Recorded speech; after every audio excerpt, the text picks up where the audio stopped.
again. So welcome to our next live session. And today I will try to share with you some of knowledge that I have gained about the flipped classroom. And I would like you to tell me if you can see my screen. Yes, we can see just fine. Okay, so as you can see, today's topic is the flipped classroom and Bloom's taxonomy. How can we integrate some of the elements of Bloom's taxonomy into the flipped classroom? And I would like you to ask, for sure you have all of you children at home, right? Do you have children? I don't know if they go to school, but if not, you will have this problem. So look at the picture and tell me, please, does this picture seem familiar to you? I mean, the facial expression of this child. I'm sure that it is. So, my question to you, have you ever tried to help your own children with the homework?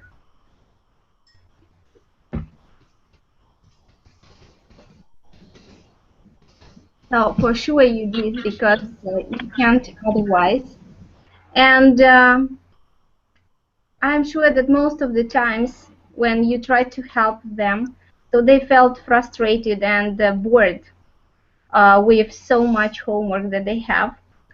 And what if you could use your classroom to do this? I mean, the classroom for collaborative work. So don't you think that it will be a better thing? What if your students could have access to the content you are going to teach before coming to class? And when they come into the classroom, they could work with you and go through practical activities together, collaborating and discussing, where they could have the possibility as well to apply what they have learned at home. Don't you think this can be a better thing, and this can make their work easier? How do you think? Can you hear me? Can I? Yes. Of course, it would be better because if, hello, if can you hear me? Yes, we can, Emma. Because if taking into account several points, first of all, the children from nowadays are different creatures. Let's say they are the products of the 21st century, so they are different and they access the information differently and accept the information differently.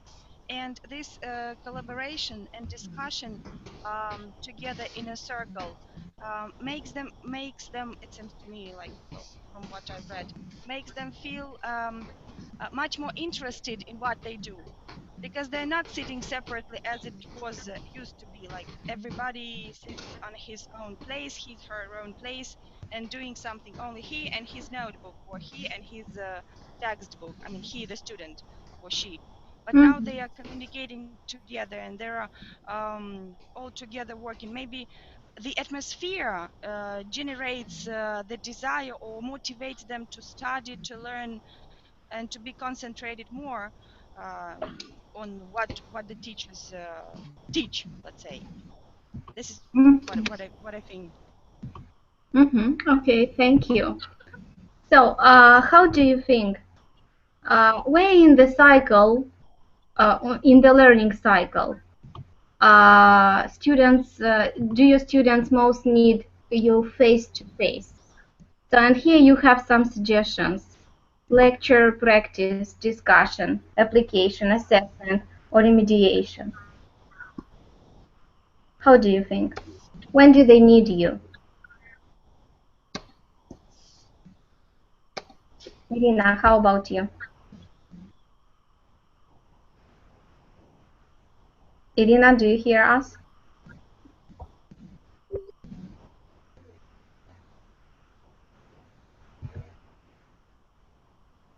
Can you hear us? Irina? Yes, I do. Yeah. Do you hear me? Yes.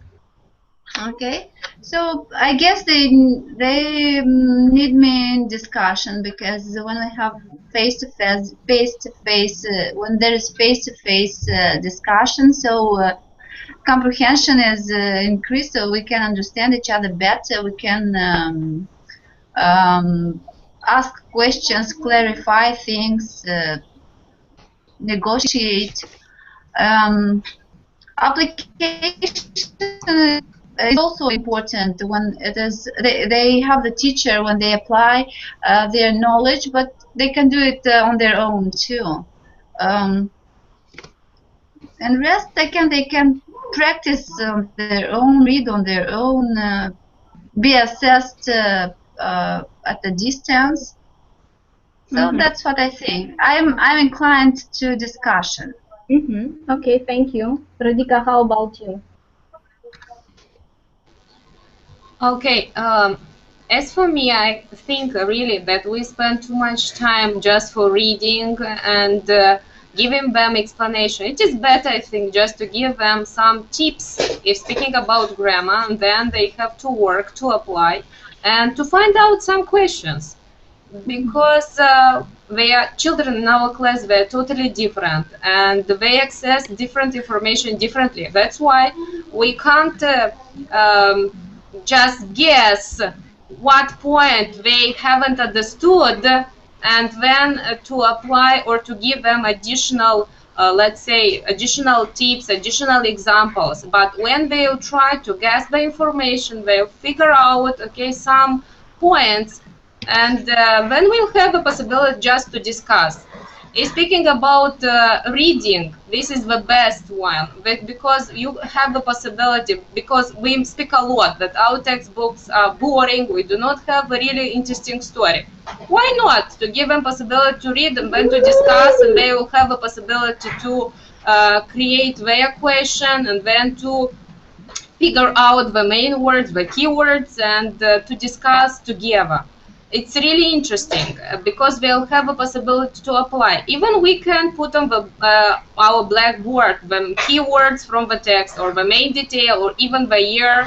I can say that even the main characters, and they'll have to describe direct and indirect characterization of the main character and to discuss and to follow the discussion, and then they'll have another let's say home task for them in order to develop their interest. But the main point is to influence, let's say, the main group of the class, because in each group we have, let's say, the leaders. If you have a possibility to influence the leaders of the class and will make them love your lesson and get interested in your lesson, then all the group will try to do something. They will tend to support and to be part of a group. Very interesting. Thank you. I like the Okay. idea with the leader. So this is really important in a group of students. Yes. Yes. Thank you. Tell me, please, how about flipped classroom? Are you currently using a flipped classroom model in your teaching?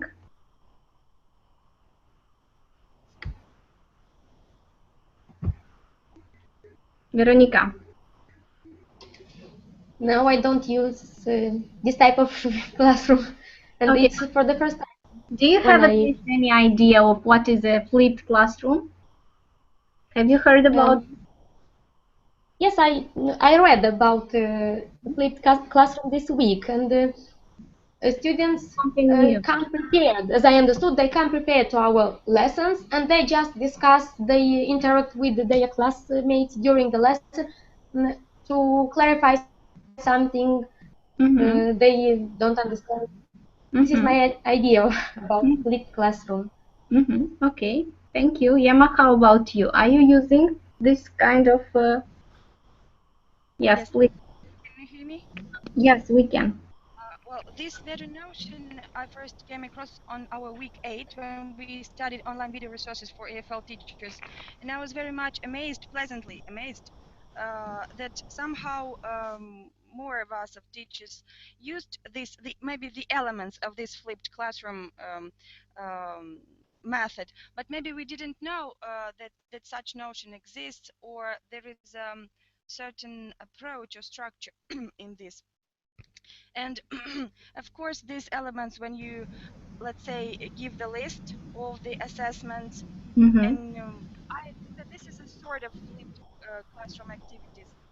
When you give the list of needed topics that they are going to present in, let's say, in the term of 2 weeks, right? Mm-hmm. And each class, they come already, but you don't give them every day. So tomorrow we have to do this, the day the next day you have to do this, but they know what they have to do. They are looking for the materials, and partially they have this collaboration with you, with the teacher. But when they come to class, they are already ready. And coming back to a previous slide, let's say it's also part of collaboration. Let's say Mm-hmm. they receive assessments, and they practice themselves. But remediation, this is what it seems to me the most important when you have to be face to face with a student, because it seems to me that this very the presence of you as a teacher, and to you the teacher and the student, in order to eliminate the mistakes in the future. But the elements of flipped classroom are, it seems to me, all over. Even giving these video materials to them, be it on a flashcard or being a link. It seems to me this is a sort of flipped classroom activity. As they said, this is a blended learning, right? Yes, right. Blended learning, right? Mm-hmm. Or let's say when you give a lecture to your students, and then you give them, as we say, bibliography, let's say, right, with very old-fashioned way. Uh, you can say that you can apply this and this and this material in a week. They come already prepared.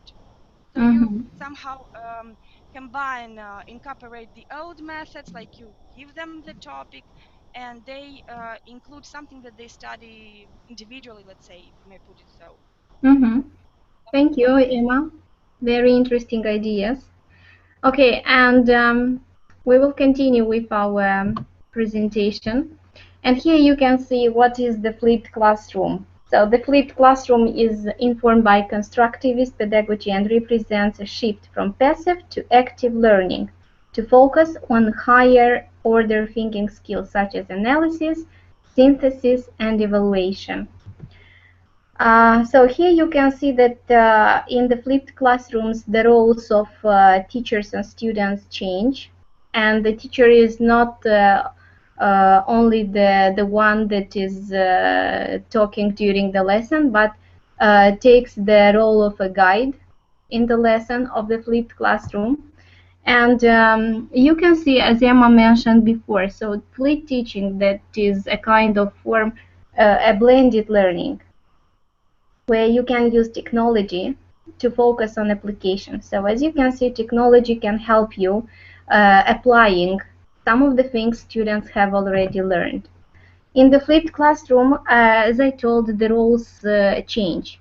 So we have here students that take more responsibility for their own learning, and they study the content individually or in groups before coming to the classroom. And when they come into the classroom, they try to apply their knowledge and skills in a more active way. Teaching one-to-many focuses more on facilitation and moderation than lecturing. So we are not only speaking, but we apply during this kind of class.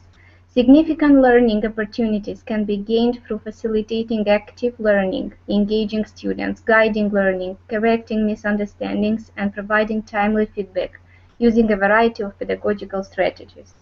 And there is a greater focus on concept exploration, meaning making and demonstration or application of knowledge in the face-to-face setting.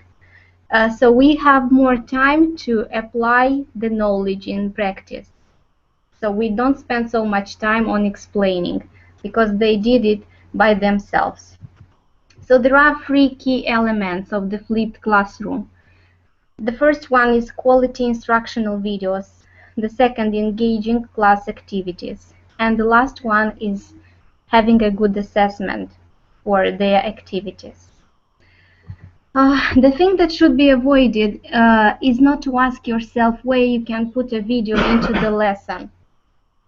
So you shouldn't ask yourself this question. It is important to use a tool, but when you really need it and in appropriate form, as you can see here, the quotation that we have.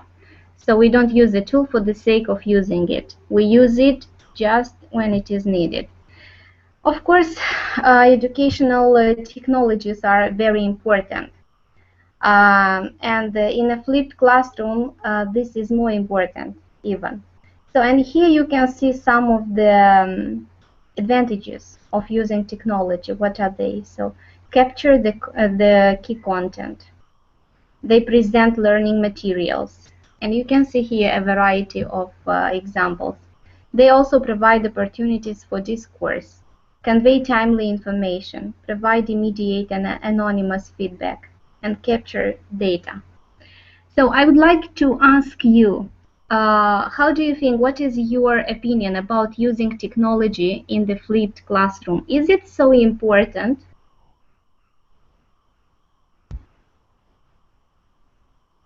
Emma, would you like to share? Do you hear me? Yes, I hear. Can you hear me? Yes.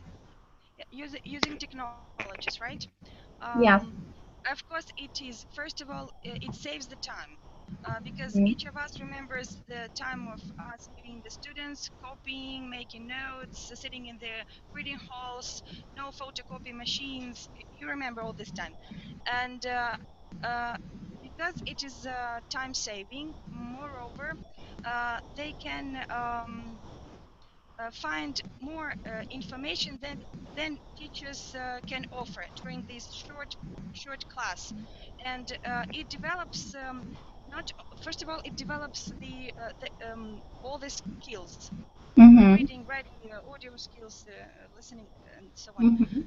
And secondly, if we talk about the good mark, let's say, because in our system it is still important for the students, maybe one day we will change to some other system, but now it is important. So we know that the highest mark is when the student presents more information than they get in class. So it's another Mm-hmm. benefit when they study with our new technologies. They find more information. They become all-round developed students, not only on the topic that they find, not only about the grammar, these very grammar rules, but within studying these grammar rules, they can find more vocabulary, more word combinations. You know, when we access this online dictionaries, we see variety of word combinations and sentences and examples.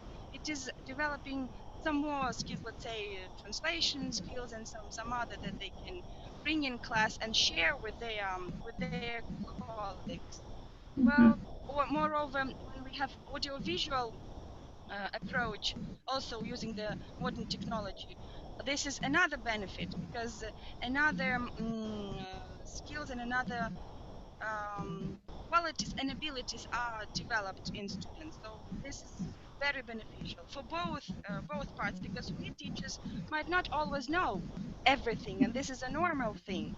Sure. Moreover, English remains foreign language for us, even Mm-hmm. if we are teachers. But by means of the implication, incorporation of new technologies for students, we ourselves also study a lot of things from them. Because it's nice when they come and say, "Do you know that?" And you say, Mm-hmm. "No, I didn't know before, but thank you. This is nice." So Yeah. this is very beneficial. Three moments are included. So you, the teacher, are staying uh, as the video presents. You are standing in between the student and the book or the technology or the computer. You are just like a mediator between these two big parts, let's say. So this is Yes, what thank I you. think. So this is the main goal of teachers, to have such students that come to the classroom and tell you, did you know this? Or have you heard about this? So when they come with something new, that's really great. So that means you are a good teacher if you have such students. Okay, thank you. How about you, Irina? Oh, sorry. Let us ask Natalia because we didn't hear her today. Natalia, how about you? What is your opinion about using technology in the flipped classroom? Is it so important? Hello, do you hear me? Yes. Of course, it's important. I think it's impossible to work in a flipped classroom without technology, different technologies. It's useful to use some videos, some reading, and after I have read about flipped classroom, I understood that I used just small parts of this classroom when I was giving some tasks to prepare at home to be ready for the next topic, the topic with different. Okay, thank you. So let's go further with our presentation. And here I would like to show you the four pillars that are very important of flipped learning. So as you can see, the first one is so what is very important to know? The flipped classroom allows us a variety of learning modes. And you can see, so the first pillar is to have the flexible environment. So if you make your students work in groups or independently, research, so they can create this way flexible environments in which students can choose where and when they learn. The second very important is to have a learning culture in the classroom. So as we have mentioned before, the roles of teachers and students change in the flipped classroom. So the teacher is only the guide in the learning process and students become the center of learning. They are actively involved in the learning process. Flipped learning requires also intentional content, so which is the third pillar of a flipped classroom. Teachers evaluate what content they need to teach directly and what materials students should explore. Also, flipped learning requires professional educators, as you can see, the fourth pillar. So they must determine when and how to shift direct instruction from the group to the individual learning space. So it is very important to take into consideration these four pillars and to have them during your flipped classroom or when you prepare for your classroom. So why are teachers flipping their classroom? So you can see here some of advantages. Students learn more deeply, they are more active participants in learning, interaction increases and students learn from one another. Teachers and students get more feedback. You have learned about the advantages of a flipped classroom in the articles that you were given in the assignment. And I also have seen there some of your ideas about the advantages of using the flipped classrooms. And what is more important in today's session is to see how can we integrate the Bloom's taxonomy in the flipped classroom. So as you can see in the traditional classroom, we spend a lot of time in the class on remembering and understanding. So we usually start from here, remember and understanding. But why not to do the hardest task in the classroom? I mean, so we can change, we can flip. As you can see the Bloom's taxonomy here, so it is flipped, the second picture. This is how the Bloom's taxonomy can help us. And this is how we should integrate it in the flipped instructions. So we should start here from creating, then evaluating, analyzing, applying, understanding, and remembering. So this is a flipped Bloom's taxonomy, as you can see. Here we have a comparison between a traditional class and the flipped one. If you can notice, in a traditional class, we usually introduce the new content and make students usually introduce the new students remember. So we first of all we want them remember and then understand something, and also then they continue with explanation and application. While creating a flipped lesson plan, we do the things otherwise. And if you can see in the flipped model, we have first the new material that is introduced outside the classroom. I mean, students study individually by themselves, by their own at home. And when they come to the class, they just apply what they have learned. And we have the final product here in the classroom and not at home. But we are used to give students the homework, and the following lesson we just check what they have done. But in the flipped model, as you can see, we apply and we create during the lesson. So the hardest task is done during the lesson. Here, I have also the 9 instructional strategies for effective teaching and learning. And you also have learned about them during the assignment if you have seen the article about Marzano's 9 instructional strategies. And here I have prepared the list of these strategies. I will read them once and you can see them as well. And after this we are going to talk about these strategies. So the first one is identifying similarities and differences, summarizing and note-taking, reinforcing effort and providing recognition, homework and practice, non-linguistic representations, cooperative learning, setting objectives and providing feedback, generating and testing hypotheses, cues, questions, and advanced organizers. So these are the 9 instructional strategies that can be also used in a flipped classroom. So your task now, you are going to watch a video. So you have to choose those strategies you use more often during your classes. And you have to describe the way you integrate them in the lesson. And I want you to speak about the way they work with the Bloom's taxonomy, some of the elements. So you are going to watch it attentively. And after this, all of you will speak on one of the strategies that you are using in the classroom. So here is the video.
Okay, as for me, I consider these strategies a great thing, and it is really of great help because by their help you can make and you can create assignments for your students, and you can also introduce them easily in your lesson planning.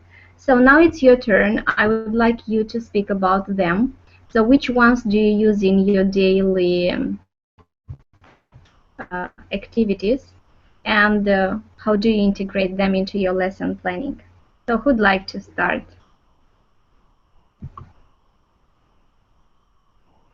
Irina, would you like? Unmute your mic. So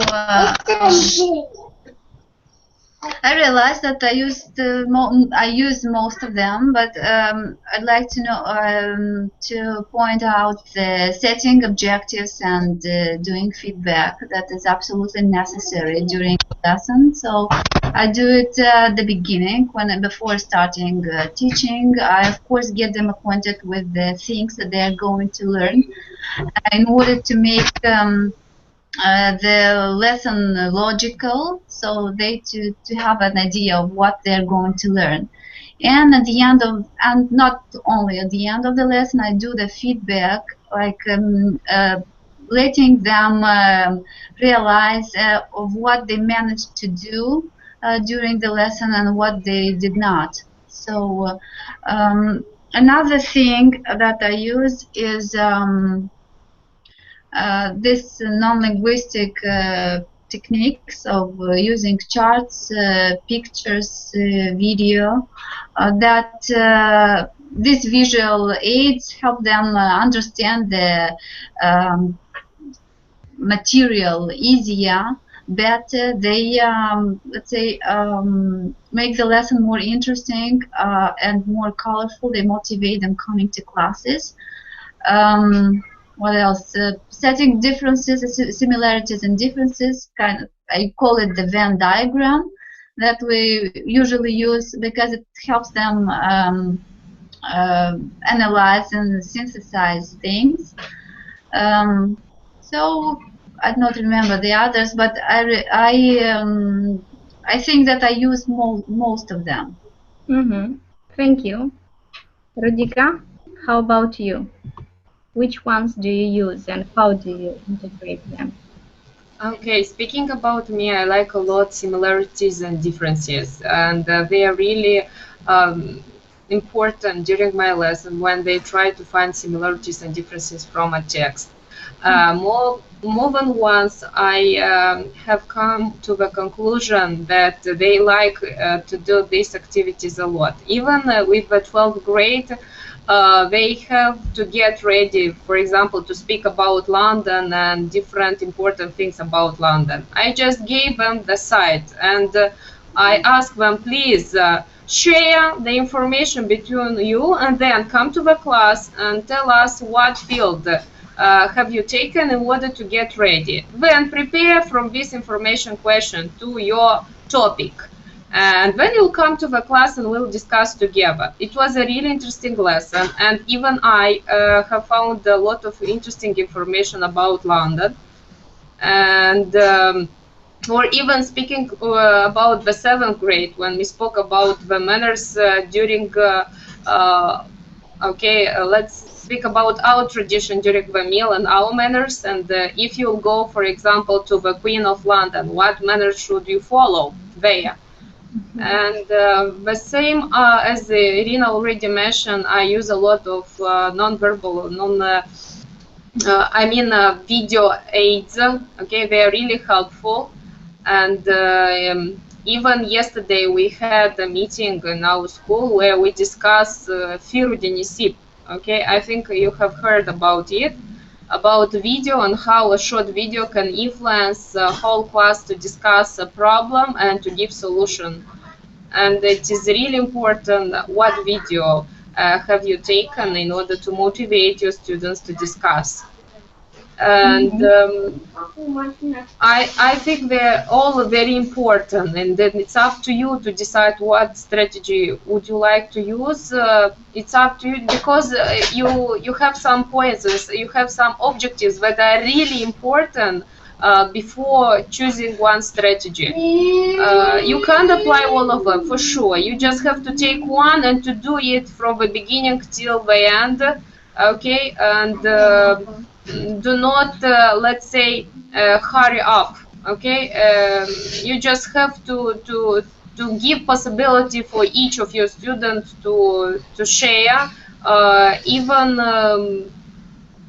if you with a word, with a sentence, okay, to make them speak at least something during your lesson and to see the result of your strategy. Thank you, Radhika.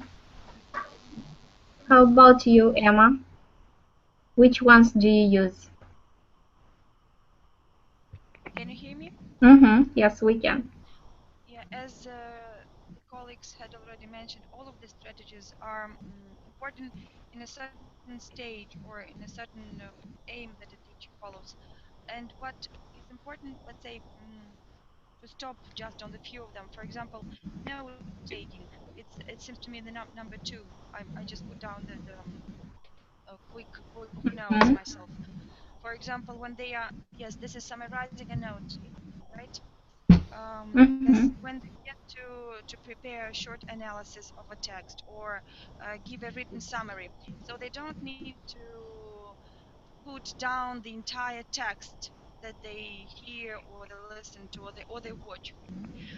But note taking is very important because when you give them such assignment as this, so the keywords is like a skeleton, and then they put on flash on this skeleton that they put down, like keywords, key expressions, or if they have this audio material that they have to reproduce later, so they cannot put down all the text they hear, but just these keywords, new expressions, and you cover here several moments. First of all, they can reproduce the text, and secondly, they put down the new word that they hear, and then you can make a follow-up discussion with the new words and new expressions. So a lot of skills are developed, and more methods are included here. Then number five, one, two, three, four, five, non-linguistic representations, right? If I'm Mm-hmm. not mistaken, using visuals and hand-ons and interactive. And this is, of course, used, it seems to me, in most of the classes because sometimes you can use audio-visual examples. Sometimes not. So giving a handout or showing the pictures, showing a short video clips.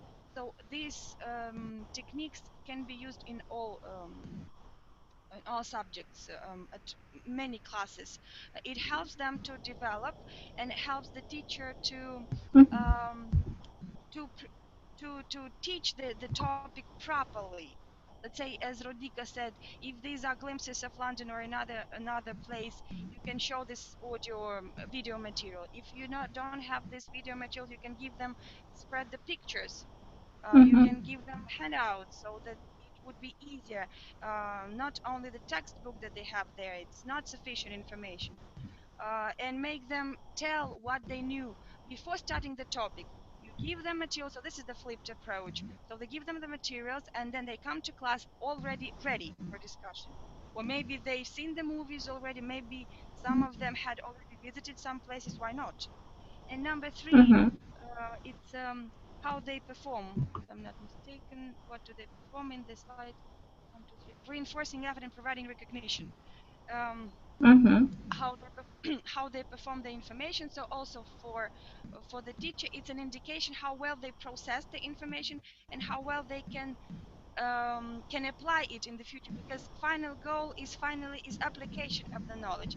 And here we come to the seventh goal. One, two, three, four, five, six, seven. Setting objectives and providing feedback, right? So finally we can Mm-hmm. see, first of all, it seems to me Irina said right about the feedback and the final goal. It it's up to the teacher. I think it depends on the skillfulness of the teacher on a certain moment.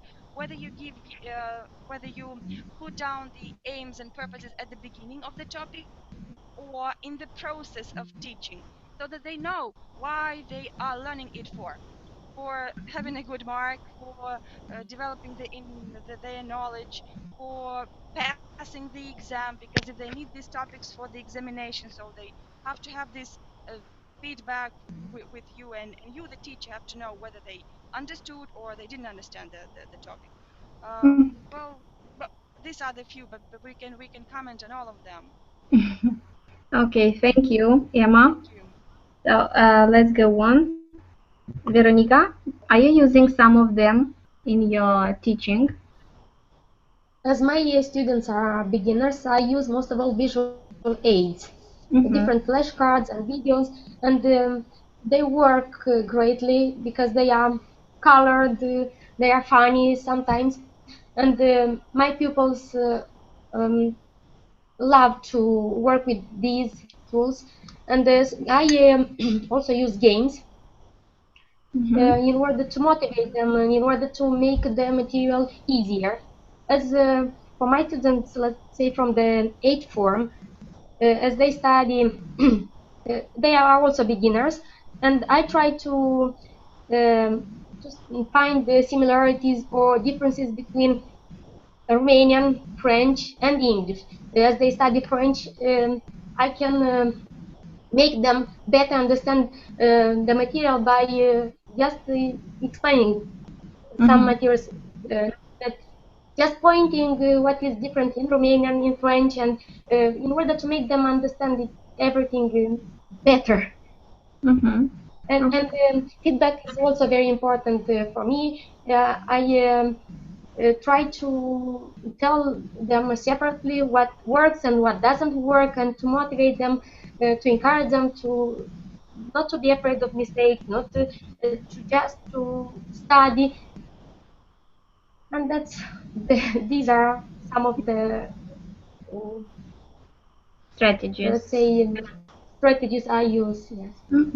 Thank you a lot. Natalia, how about you? Which ones are you using?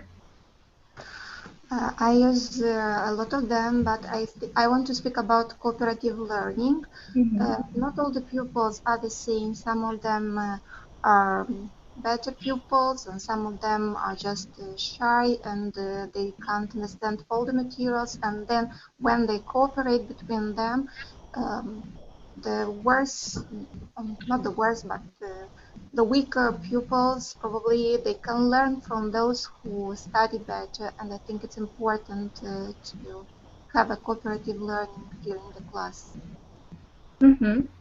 Thank you. So now let's go on. I'm not sure if you had seen all the articles that we have provided you in the assignment 11, but there you were given a site, a very nice one, with some examples of flipped classes. Here you can see the link of the site, and here I picked up some of the examples where we're showing how you can integrate the Bloom's taxonomy, some of the elements of the Bloom's taxonomy, and also some strategies from the list of Marzano.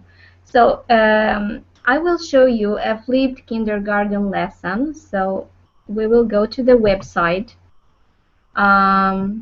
You will find this website in the assignment 11 if you didn't have time to watch it. And here you have the first example, and you can see here a flipped kindergarten lesson. And what I liked very much here is the way the elements of Bloom's taxonomy are integrated, and also the Marzano strategies. As you can see, we have here a brief description of the activity. So after watching a video at home and then coming to class and reading the 3 little pigs and the 3 little javelinas, the teacher and students will create a Venn diagram together, comparing these two stories. So the Venn diagram is not anything else than the first strategy that you had in the list. And here you can see several elements of Bloom's taxonomy that are touched upon with this lesson. Students will be creating, and here you have the explanation, making story maps, building Venn diagram, evaluating, analyzing, applying, understanding, remembering. So here you are given the elements. And then if you go down, you can see there all elements of Bloom's taxonomy are also intertwined with Marzano strategies in this lesson. And the lesson will use non-linguistic representations, Venn diagram, story or concept mapping to promote understanding, cues, questions, and advanced organizers, teacher praise and recognition of student effort, identification of similarities and differences, summarization and notation of what has been learned, and cooperative learning by all. So very nice description you can see here, and as for me it is of great help. And if we go down, so we will find here another lesson plan for the 7th grade, and here you have ecological succession. And they also have the description of this lesson plan. I'm showing you these kind of lesson plans because I want you to make curious about them, and also these lesson plans will help you to make your own, as you have there the last task to create your own lesson, flipped lesson plan. So as you can see here, we have several elements of Bloom's taxonomy, and students will be creating storyboard, Venn diagram, sequencing game cards, evaluating what roles does different catastrophic event play in the ecosystem, and so on, analyzing, compare and contrast ecosystem to the day before the catastrophic event, and applying. You can see also students will need to apply their knowledge of the events occurring during succession to recreate the ecosystems, understanding, and the last one is remembering. But if you are very attentive, you can notice here that we don't start listing the elements of Bloom's taxonomy from remembering, as it is the traditional model, but we start from creating, then evaluating, analyzing, applying, understanding, and the last one is remembering. And here you can see also some of the strategies. So this lesson will utilize, as you can see, and we have listed non-linguistic representations, cues, questions, and advanced organizers, teacher praise and recognition of student effort, identification of similarities and differences, summarization and notation of what has been learned, and cooperative learning by all. So you can go by yourself to this website and see the other examples. They are very useful, and I think they will help you to create your own lesson plan, one that you have to do for the assignment 11. And what is very important, to make the description very in details, as you can see these examples. So this is very important for a flipped classroom. So let's go on with the presentation. When designing a flipped classroom, we should consider the following. So you can see here a diagram. So we can break the flipped classroom into 4 pieces, and you can see the 4 pieces on the picture. So how do you think? Which is the first one you should start with? How do you think? Which is the first one you should start with?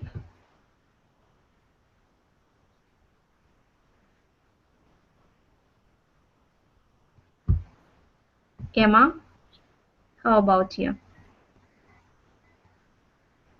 Unfortunately, I cannot see the diagram. Oh, So I'm showing it.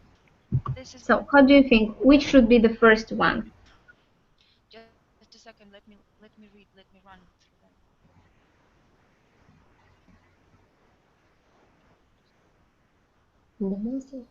Demonstration.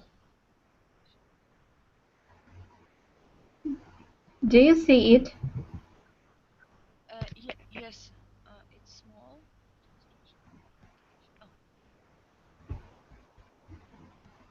Oh. Can you hear me? Mm-hmm. Yes, we can. Um. Well, I'm not really sure. I'm hesitating between the two of them. Either concept exploration, Mm-hmm. video lectures, audio lectures, content-rich websites, online chats, educators suggested video lectures, something that we can give them before. We should focus on flipped classroom. Yeah, uh, reflective podcast tests, not tests. Tests can be meaning making. It might be the later one, later on, demonstration and application. So we have Personalized. concept, exploration, meaning making, demonstration, and application, experiential engagement. So which one do you think is the first we should begin with? I would try the concept exploration because Mm-hmm. in the project, how can we start with the project if we don't know what we are talking about, and how we give Mm-hmm. um, how can we reflect, use vodka, I don't know, podcast tests. The word test makes me um, think that test is in the process, not at the very beginning. Mm-hmm. Educator Okay. suggested. So Yep. you are This right. is just on the spot because I didn't explore all of them. Just on the spot. Yes, sure. So you are right. So concept exploration should be the first one. So you can deliver this information to your students. So in different ways, video or audio. Or you can have them the information, I mean the content on a blog, as you have the blogs, or on a website. So it's up to you. Then we have meaning making. So this is learner generator, as you can see. After listening and having a basic understanding of the concept, students are supposed to reflect on the content. So you can ask your students to go on your blog and accomplish some of the assignments that you have there. So this is meaning making. After they have explored the new content, they go to your website, they see the assignment there, and they can explore them. So they can apply. So you can do it through blogging, as you can see here, reflective podcasts and podcasts. Also, you can have some tests there, social networking, as we have Facebook, Twitter, or discussion boards. So this is very important. This way we can see how students have understood the concept, and we can also interact with them and comment on some of the ideas they have. So reading and analyzing students' activities, we can make an idea where the students are with the understanding of the concepts. So next comes experiential engagement, as you can see here. So these may be the assignments that are very specific. So we can have such assignments as hands-on activities, games, simulations, interactives, experiments, and something related to art. So they can create by themselves, draw, or I don't know what else. So this is more um, some of the activities that are interactive during the class that you can do. And finally, we have demonstration application. This is the piece that is regarded more as a final evaluation of a work. So you can provide students some activities that can demonstrate the way they understand the concepts. And here you have some examples: creative personalized projects and presentations, So this is the final product students should have. And you do all this hard work in 4 steps, as you can see. First, explore the concept, then interact and communicate to see how well they have understood, then apply it, and the last one, you have the final product. So what are your opinions about these 4 pieces that should be in a flipped classroom?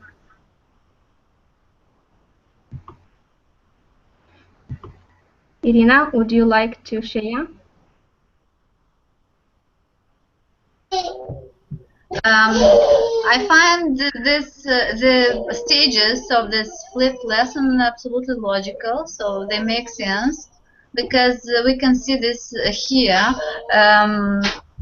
kind of similar to our lesson stages: presentation, practice, production. Kind of first they explore on their own, or yeah, were being held by the teacher. Then they have the let's say this podcast or this blogs, these platforms,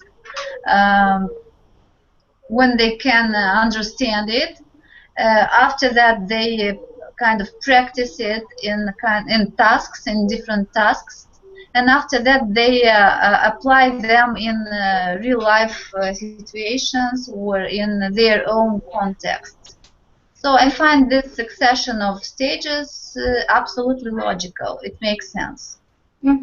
Thank you. So as you can see,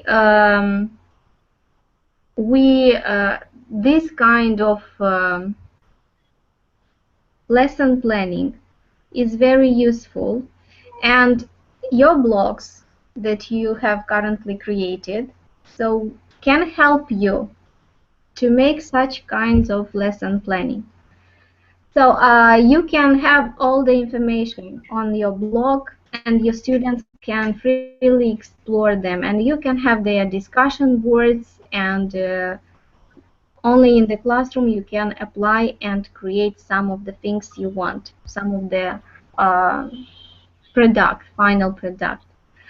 So that's why I think your blogs will be helpful. And what you have to do in the following weeks is to try to correct some of the mistakes you have on the blog, I mean with the assignments. So taking into consideration, so these kinds of pieces or stages, let's call them stages, for a flipped classroom, you can design your assignments on your blog, and such a way you would have a very well-designed assignments for your students. You can add there something, you can change what you have done before, such a way as we could have the best blogs. So your blogs could be the best one. And now I want to ask you, how do you think, what are the challenges of a flipped classroom?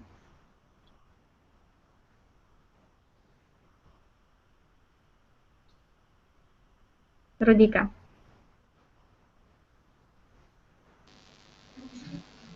Okay, can you hear? First of all, yeah, I would like to share with you that it's impossible to do the flipped class lesson in all the grades, and it's really difficult sometimes. It depends on the class anyway. If you have a really good class where they have a possibility in computer at home, it's really easy, and it's a challenge for a teacher, because the teacher should get ready in another way and to have another objectives, let's say, in such a way. But if you have a really weak class, I mean, where you just have a possibility to teach them how to read and write, and they do not have a possibility to do anything at home, I mean, from his background, social background, This already is another problem. However, I mean, listening and speaking are more challenging. And while you are trying to change something, I mean, to have a flipped classroom, you'll have this possibility to discuss and to get to the point of full comprehension of new words. But anyway, we should take into account everything because any new methods has its positive and negative parts, but we should just change and to apply proper to our class. And spend more time interacting with our students instead just of reading and repeating the same words. This is my opinion about this point. I think I will try. I will try, and I will try just in my class, but a good class. But it's impossible to apply this method in the class where you do not have, let's say, the third power. I mean, the family. It's impossible because, first of all, we should understand that we need not only let's say our energy, but we need from school a little bit support, and we need support from the family because a child is let's say in the family, and if he or she will have a possibility to have a computer and everything connected with internet, this is the best one. But if they don't have, it's already a problem. But anyway, we can give, as I mentioned, more time in order to go to their friends, and we already will lead to cooperative learning. I mean, they'll go to their friend's house and will do their home task together, will watch video together. But we should give them additional time for this task. This is my opinion about it. We can go. Let's say we are pioneer and we'll have a possibility to try, but then we'll see how it will carry on and what will be the results. But it's very challenging to do assignments on blog sometimes. It is difficult. For example, I don't like to do assignments on the blog. I mostly like them to do in my classroom. To give only the video or to read and then to hear them in my classroom. I mean, to give them questions and to work with them. But they'll have a possibility to read and to watch at home. And maybe to give them possibility to write the same and to post on the blog. And then, for example, I come in the classroom and ask them, what mistake have you seen? And let's discuss, okay, the article or the tenses and so on and so forth, or negative form and so on and so forth. It's up to each teacher to decide. But let's say the stages that you have mentioned, they are really important. Because if you start with a middle and we do not give them the basic, I mean, when you give a video or audio, then you meaning making. I like a lot meaning making. You should, let's say, spend a lot of time for meaning making and then applying with different experiential engagement. I mean, to apply all this information in different games, and just at the end they'll have application demonstration. But as for me, we have we do not have enough time. We do not have enough time to do all these stages. For example, on one topic, we just have 2 lessons, at least 3 lessons if you have grammar. And when there are a lot of students, it's impossible to do all these things. I mean, to follow all the stages till the end. This is the problem of our teaching in general and studying, because we just give the first or the second or the third step, let's say, stages, okay, but not till the demonstration application, okay. They are studying, for example, grammar, but they have no idea how to apply this grammar. They are studying a lot of words, but they do not apply these words. And when, I hope, when we'll use flipped classroom, they'll have this possibility to demonstrate and to apply the words, the grammar structure, and we'll get better results, because this is their option nowadays. So this is one of the advantage of a flipped classroom. If you give your students at home to analyze some of the content you are going to teach, you will have more time in the classroom to apply what they Yes. have learned. So this is a great thing about flipped classroom. Thank you, Rosita. So let's see, Natalia, what is your opinion about these pages? Can you hear I us? agree with Daniela. Yeah, do you hear me? Yes, we do. Uh, Not all my students are very hardworking and they do not prepare for lessons. And if we have at least one student who is not prepared for the lesson, then how should we organize this flipped lesson if they have no homework prepared? So this is a challenge for me. Yes, Mm-hmm. make that all of them do their homework. Mm-hmm. Okay. So I can come here and give some suggestions to you. So you said if not everybody do their homework, how can I have a flipped classroom? So you may have the students, for example, sit apart. Yes, and you may let them work by themselves while others start with the application. Those students that didn't study the material at home, the videos you have provided them, everything. So you may have them sit apart and watch the video and analyze it and so on. Of course, if you have the possibility to do it in the classroom, I mean, you have the technology and so on. But while the others, they can work on other things, so they can already apply this. So this is one of the suggestions that I can tell you. Another one, so you may have them apply, you may have them work in groups. And those students that came unprepared, you may put them in a group where students have already learned and studied the material. And this way, while communicating and cooperating, so they can also learn something, even they didn't watch the video or they didn't read the material you have given them beforehand. So this can be some of the ideas you can use for those students that come prepared. Thank you, Natalia. Okay, so now let's move on. And here you can see also some ideas how to flip a classroom. And you have here 4 steps. Figure out where flipping makes the most sense for your course. You can't do this for every lesson that you have, so you should think about it in advance. Look for in-class activities requiring students to apply what they are learning. The next step is identify the content students will engage to prepare for class.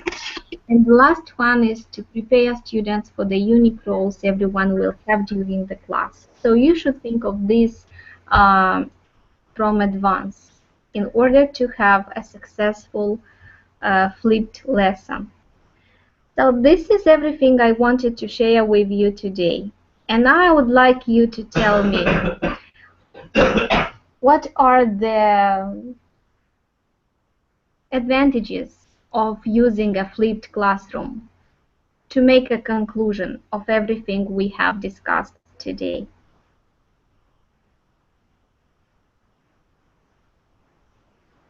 Emma, would you like to share? Can you hear me? Yes. First of all, this is number one. This is very useful for today's students. Number two, I would like to continue my colleagues. Rodika, it seems to me you said it about the difficulty of applying all these methods because of conditions that we have nowadays in our schools. But Mhm. it's not it's very useful that they use not only the term like flipped classroom, but it's also another notion like blended learning or reverse teaching. If we use these two words combination, it might be a little bit easier to apply this in our classrooms, because if we don't have technology enough way to them to access the blog or use these technologies, we can use our creativity, our teachers' creativity, and be masterful in proposing some other blended methods, let's say making a poster. It's also a different approach. It's not a classical way. It's like blended learning, as they propose us. Make a poster, use the decoupage. I don't know, things like you said, suggest them to join someone who has access permanently to internet that can be fully in these flipped activities. Number three, nothing will change in the night time. So as soon as we engage students and make this process shh, mama, make this process interactive. This is very important for our students. I mean about flipped approach. The more we incorporate this, for example, bring your computer, bring your iPad, use your mobile phone. I mean, what depends on us, on teachers, and it's very, very useful. And this diagram, I think it can be fully used in our process, in teaching process, because students themselves, they cannot know all the things that we can bring them, but little by little, like small steps. I talked about strategies, Marzano's strategies, and Bloom's taxonomy. These details can improve and make the process of teaching easier. Because if they don't have computer at home, if they don't have internet, if they cannot um, um, work with our blogs, at least we can do something in class. Even if an Mhm. application of the knowledge, yes, it is very difficult for them to apply them, but using these technologies, we in class can see how well they can apply it. And all the sites, all the links that we have now, thanks to you, to our teachers, in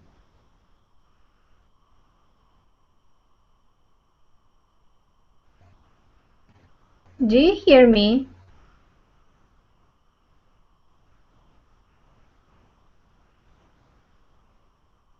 Do you hear me?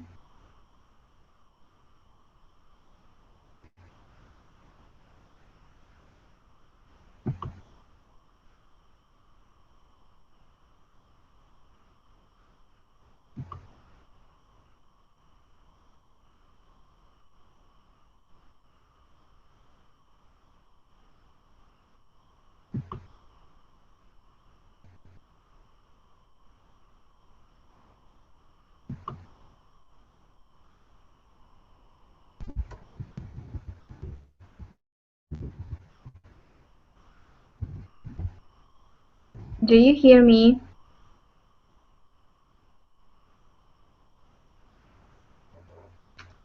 I don't know what happened. How about now? Can you hear me?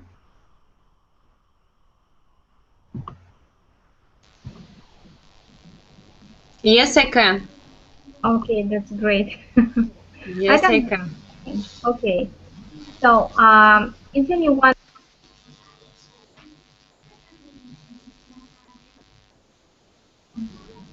Do you want to make a conclusion for our for our session today?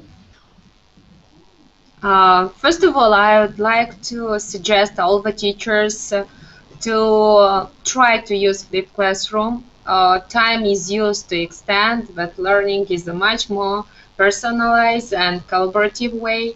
And first of all, we focus on learning, and we have a possibility to explore a real world and to find out different solutions to different problems. And they have possibility to share with us the information they have found out. It's a good, and we should try in order to change something, to try to change the way we are delivering our lessons in order to be up to date and to create a new generation that would like to change themselves. They would like to learn. They would like to share with us. They would like to meet all the challenges of this new world. Mm-hmm. Thank you. So anyone else? Irina, how about you? Can you hear us? I'm not sure Irina can hear us, but I would like to say that the flipped classroom is challenging for us, for teachers. Can you hear me? Can you hear me?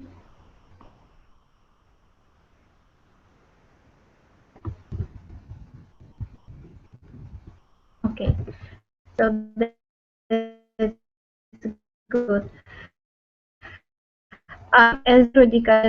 to, but what you should do is to start by little. I mean, for example, during a semester, try to make at least one flipped classroom, one flipped lesson plan, and the other semester another one. So this way you will have a collection of lesson plans, and you uh, will be able to use them when you need it. So thank you for attending this session. I wish you to have a nice Sunday and spend it as you want with your family and your lovely persons. Thank you a lot. Goodbye, everyone, and have a nice day.